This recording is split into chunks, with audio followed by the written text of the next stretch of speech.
And maybe you want to get a piece of paper and a pen and write down these things and ask yourself, do I do that?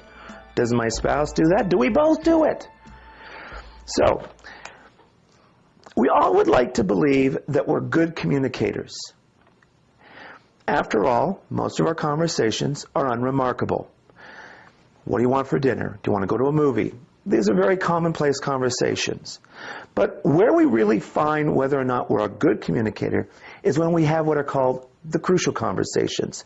A crucial conversation is where the stakes are high, the emotions are strong, and the opinions may vary. Now, when you have one of these crucial conversations, this is where you're really going to find out whether or not you're a good communicator.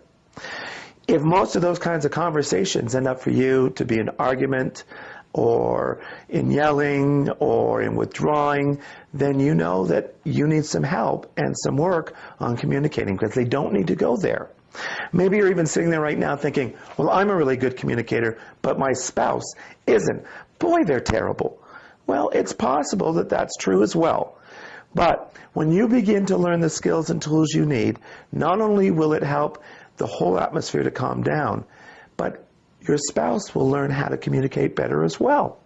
So all the way around, everybody wins. Let's take a look at some of the things that will sabotage communication.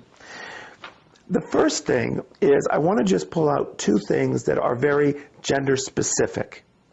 One of these things males tend to do more. The other, females tend to do more. Now, when I tell you what they are, you might say, well, no, it's the other way around in our house. And sometimes that does happen. So whatever I present is based on generalities, what is likely to be. But it can flip around in roles.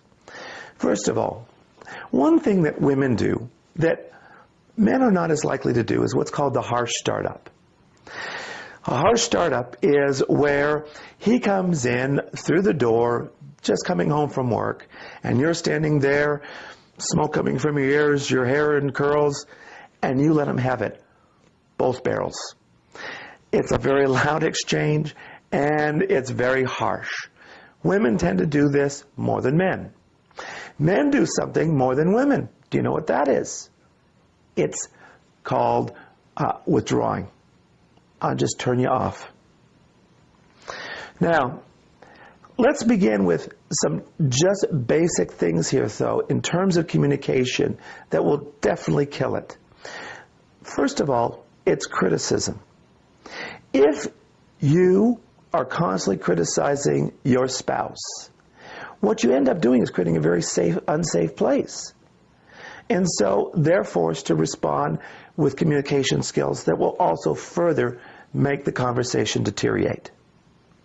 The second thing is contempt. Did you know that there's one thing that researchers have found have a 95% accuracy rate in predicting divorce in 5 years? It's something that perhaps we've all done, and that is rolling your eyes back when the other person's speaking. You know, it's really interesting, because when I say this in seminars that I do, that everybody kind of looks at each other with this horror-stricken face, because we've realized that many of us have probably done this. Understand this. If you have done this, it doesn't mean that you're going to get divorced. Keep doing it, then you may raise the bar and improve your likelihood for divorce. Contempt is kind of like a mean-spirited sarcasm. The other thing is defensiveness. Defensive conversations are almost like are so, am not kind of conversations. It's where the person hearing the criticism will not accept it, will not hear it. Of course, the person delivering the message will feel very frustrated. And it becomes a constant defensiveness. Nobody's working at trying to resolve. They're just trying to keep a good spin on their image. So these are all things. Now, we talked about the stonewalling, and that, as they say, is something that males do. Many women listening tonight may be very familiar with this.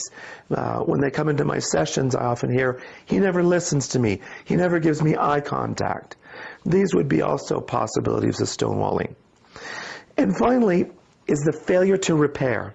This is sometimes something that occurs in an argument where one person realizes things are getting out of hand, and so they offer the proverbial olive branch, but the other person instead takes it, stamps on it, lights it afire.